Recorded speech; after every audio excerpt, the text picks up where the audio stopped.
मेरा नाम दिव्या है। मेरी उम्र 18 साल थी और मेरी 7 बहनें थीं। मेरी शादी एक अच्छे खानदान में हुई थी।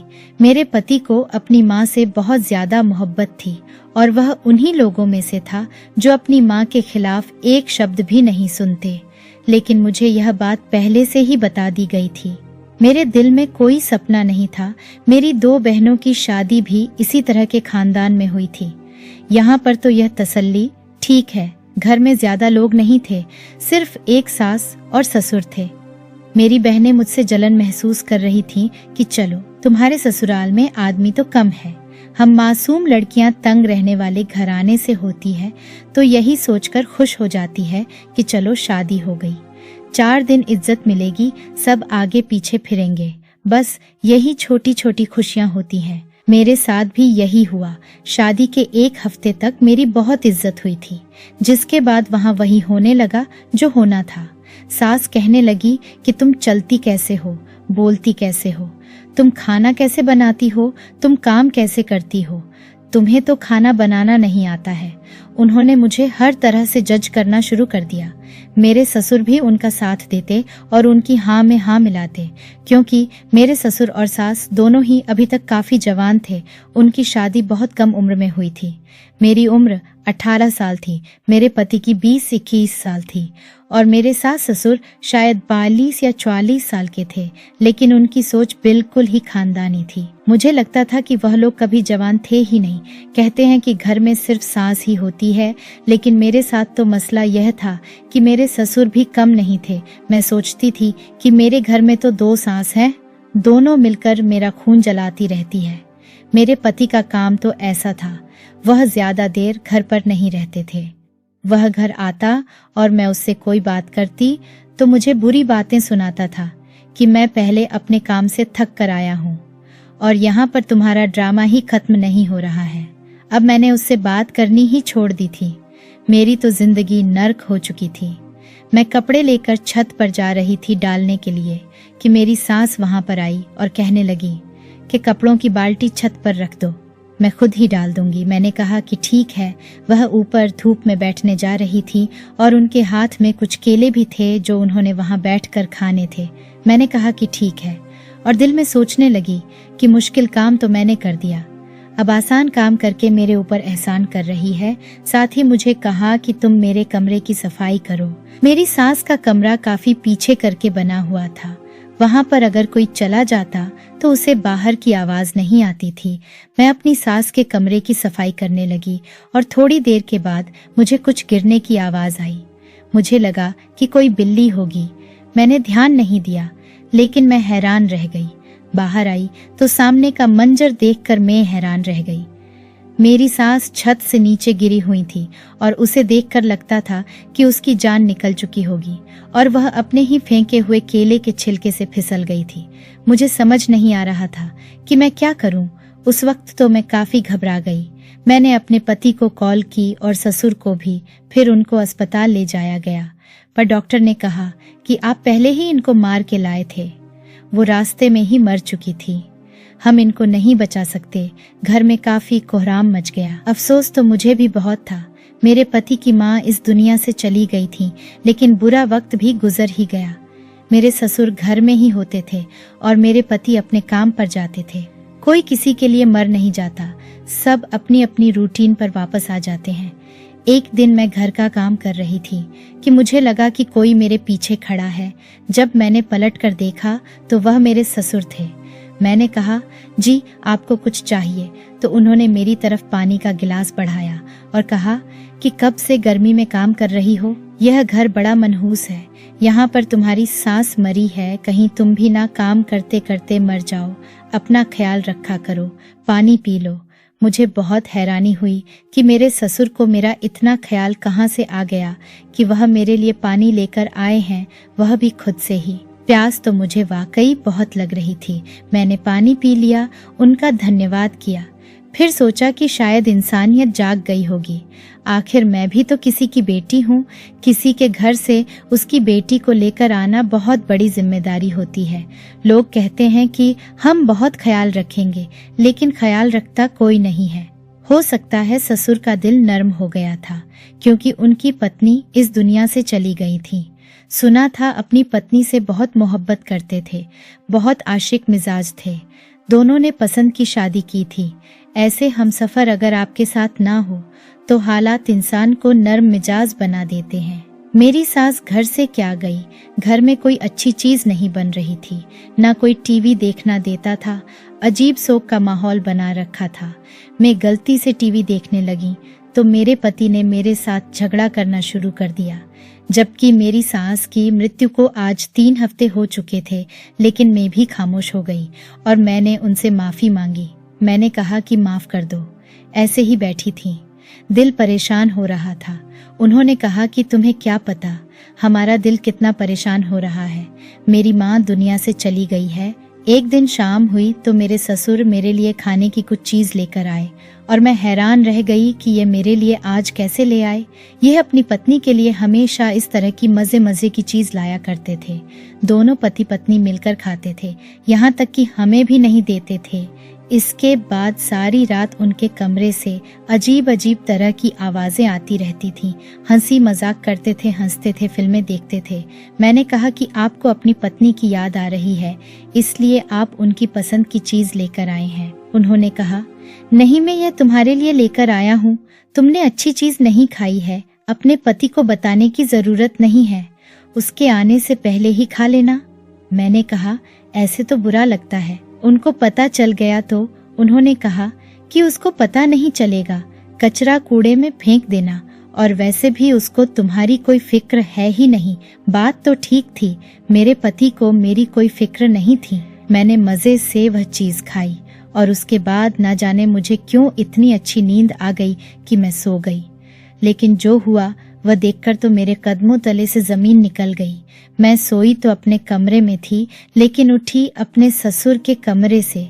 मैं जब सोकर उठी तो मैं कमरे से बाहर आई तो मेरा पति भी बाहर खड़ा था। उसने कहा, क्या कर रही थी? मैंने कहा कि अपने कमरे में सो रही थी और आपके आने से पहले ही सो गई थी। उसने कहा कि मैं कमरे में आया तो तुम सो रही थी, फिर रात को उठकर वहां कैसे चली गई? मैंने कहा कि मुझे तो पता ही नहीं है कि मैं किस टाइम वहां पर गई हूँ, ऐसा कैसे हो सकता है? मेरे पति ने कहा कि अजीब अजीब तरह की हरकतें मत करो, जो कुछ होता है वह इंसान के करने से ही होता है, खुद ब खुद कुछ नहीं होता। मेरे ससुर ने कहा कि मैं जब सुबह उठा तो यह मेरे कमरे में सो रही थी। मैं तो चुपचाप बाहर आ गया, लेकिन पता नहीं क्या माजरा है। कोई बात नहीं, बच्ची है बेचारी, गलती हो गई होगी उससे, उसको डांटते क्यों हो? उन्होंने मेरे पति को चुप करवा दिया और मेरे पति ने भी कहा कि ठीक है, आइंदा इस तरह की गलती ना करना। पूरा दिन मैं सोचती रही कि मैं अपने कमरे में सोई, फिर ससुर के कमरे में से कैसे उठी। यह सब कुछ क्या हो रहा था? हम लोग ज्यादा पढ़े लिखे नहीं थे, हमको इन बातों का पता नहीं था। आजकल घर में काफी मेहमान आ रहे थे, सास का अफसोस करने के लिए। कुछ मेहमान रात भी रह कर गए थे। उस दिन भी घर में मेहमान थे और यह हरकत हो गई कि मैं सोई अपने कमरे में और उठी ससुर के कमरे से। अब तो मेहमान भी इस बात पर हंसने लगे। उन्होंने कहा कि यह किस तरह की लड़की है जिसको किसी बात की परवाह ही नहीं, कोई शर्म भी नहीं है। यह तो आप इसको अपनी बेटी समझते हैं, लेकिन अगर कोई और होता तो 1000 बातें करता। मेरे पति ने मुझे बहुत डांटा और उसके बाद मुझे कहा कि यह क्या तमाशा लगा रखा है तुमने, क्यों बार बार मेरे बाबा के कमरे में जाती हो? मैंने कहा कि आप किसी तरह की बातें कर रहे हैं, आपके बाबा के कमरे में मैं क्यों जाऊंगी, मुझे वहां पर जाकर क्या मिलेगा? मैं तो अपने कमरे में ही सो रही थी। मेरे पति ने तो अजीब सा हुलिया बना रखा था। वह न शेव करता था, न उसे मेरे किसी जरूरत का ख्याल था, न मेरे पास आता था।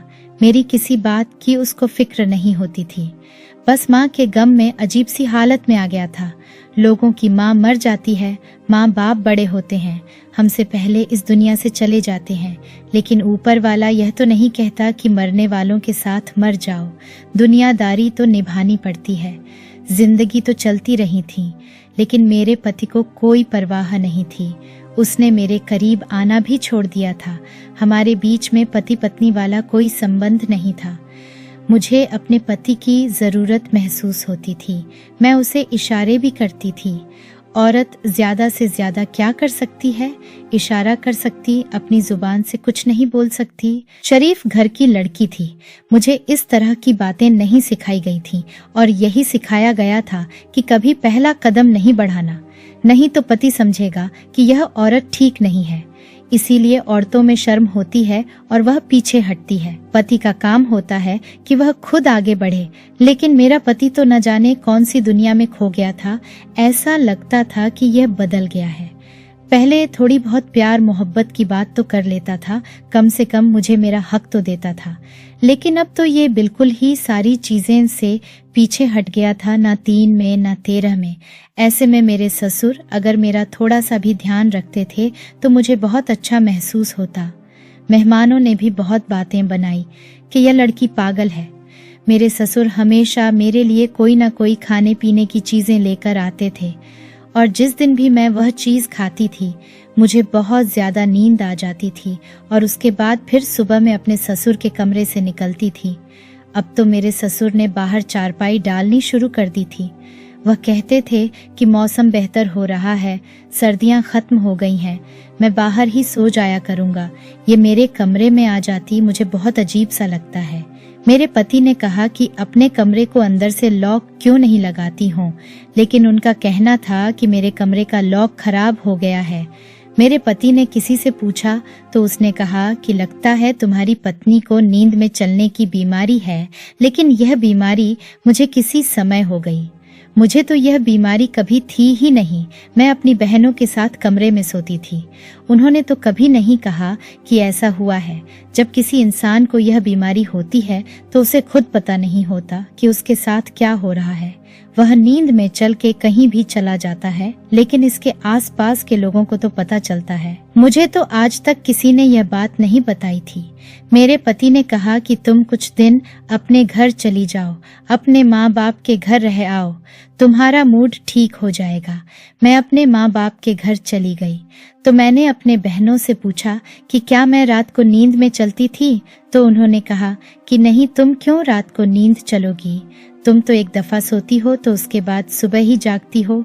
बल्कि मेरी एक बहन बहुत संस्कारी थी, वह सुबह सवेरे ही उठ जाती थी और मेरी दूसरी बहन को आदत थी कि वह बार बार बाथरूम जाने के लिए जाया करती थी और हम सब बहनों की नींद कुछ कच्ची थी।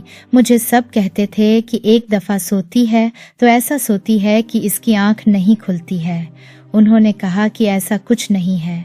मैं हैरान रह गई कि यह बीमारी मुझे मेरे घर में क्यों नहीं होती और अपने ससुराल में ही क्यों होती है। अगर मुझे यह बीमारी होती तो फिर अपने मायके में भी होती। मैं 5 रातें वहां रही थी, लेकिन 5 रातों में से मैं एक रात भी नहीं उठी। मैंने आकर यह बात अपने पति को बताई तो मेरे पति ने उल्टी बात कर दी। उसने कहा कि फिर तुम ही बताओ कि यह सब कुछ क्या है, तुम कोई चक्कर चला रही हो। मुझे क्या पता, मेरे पति को तो मेरी कोई परवाह ही नहीं थी। अब तो उसने मुझ पर इल्जाम लगाना शुरू कर दिया। मैं तो गुस्से में सोचने लगी कि अच्छा ही था, क्योंकि इल्जाम तो मुझ पर लग गया है, लेकिन मैं ऐसा नहीं कर सकती थी। मैं इस तरह की लड़की नहीं थी। दिन इसी तरह गुजरने लगे। मैंने अपने पति को भी उसके हाल पर छोड़ दिया। मेरा ससुर मेरा बहुत ख्याल रखता था और अब मुझे उनका ख्याल रखना अच्छा लगता था। हमारे घर में 7 बहनें थीं। बाबा ने कभी किसी एक बहन पर ज्यादा ध्यान नहीं दिया कि उसको बहुत प्यार दिया हो, लेकिन अब मेरे ससुर मेरा बहुत ख्याल रख रहे थे तो मुझे अच्छा लग रहा था। जाहिर वह मेरे बाबा की जगह थे।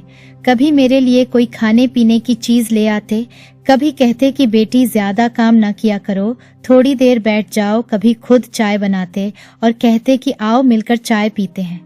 मैंने उनसे एक दिन पूछ लिया कि जब माँ जी जिंदा थी तो आप मेरे से इतने अच्छे तरीके से बात नहीं करते, तो उन्होंने कहा कि मैं तो पहले से ही यही बात कहता हूँ कि अगर किसी की बेटी को लेकर आओ तो उसके साथ अच्छा व्यवहार करो।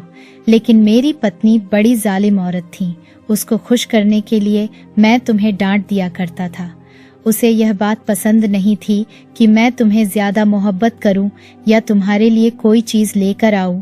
मैं उसे पहले ही कहता था कि तुम बड़ी जालिम सास बनोगी, और वह मेरे साथ इस बात पर झगड़ा करती थी। बस कुछ औरतें होती ही हैं ऐसी।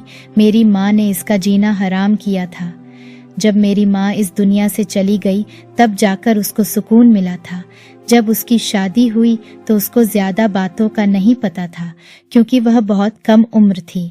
मेरी पत्नी ने बहुत जुल्म बर्दाश्त किए। इंसान ऐसा ही है, अगर जुल्म बर्दाश्त करता है तो फिर खुद भी जालिम बन जाता है। लेकिन तुम बहुत अच्छी लड़की हो और मैं हमेशा तुम्हारा ख्याल रखूंगा।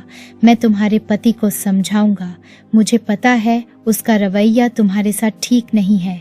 मेरी आंखों में आंसू आ गए और मैंने रोना शुरू कर दिया। और किसके सामने रोती? अपने घर वालों को मैंने यह बात बताई नहीं कि मेरी जिंदगी में क्या समस्या चल रही है। उन्होंने ही कहा था कि अपनी ससुराल की बातें हमें नहीं बताना, और छोटी मोटी बातें तो होती ही रहती हैं, और अपना घर बसाने के लिए बहुत कुछ बर्दाश्त करना पड़ता है। मेरे ससुर ने मुझे तसल्ली दी और मेरे सर पर हाथ रखा। उन्होंने कहा कि पागल, रोती क्यों हो? मैं हूं ना यहाँ पर। मैं तुम्हारे पति को समझाऊंगा और तुम्हारा भी ख्याल रखूंगा। तुम्हें परेशान होने की जरूरत नहीं है। अब तो मैं भी अपने ससुर का बहुत ध्यान रखती थी। उनके लिए खाने पीने की चीजें बनाती थी और चाय बनाकर घंटों तक उनके साथ बैठकर बातें करती थी। मेरा पति घर आया और कहने लगा कि पति घर आया है, ससुर से फुर्सत मिल जाए तो पति को भी देख लो। मैंने कहा कि इस तरह की बातें किस अंदाज में कर रहे हो? इस तरह क्यों चिल्ला रहे? आपके बाबा की ही तो सेवा कर रही हूँ। हो आपको तो खुश होना चाहिए। उसने कहा कि ठीक है, थोड़ी सेवा मेरी भी कर लो। दिल इसी तरह गुजरने लगे। मैं बड़ी परेशान थी। मेरे ससुर का जो रवैया था वह मेरे पति का होना चाहिए था, और मेरे पति का जो रवैया था वह ससुर का होना चाहिए था।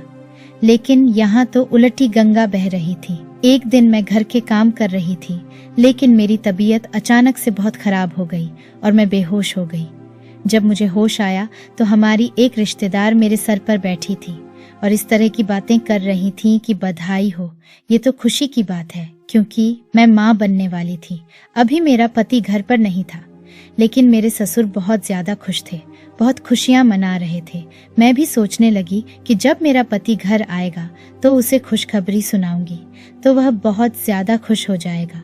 उस औरत ने कहा कि बेटा, अब सब कुछ ठीक हो जाएगा, और अगर तुम्हें ऊपर वाले ने बेटी थी तो इसका नाम तुम अपनी सास के नाम पर रखना, उसकी कमी भी पूरी हो जाएगी।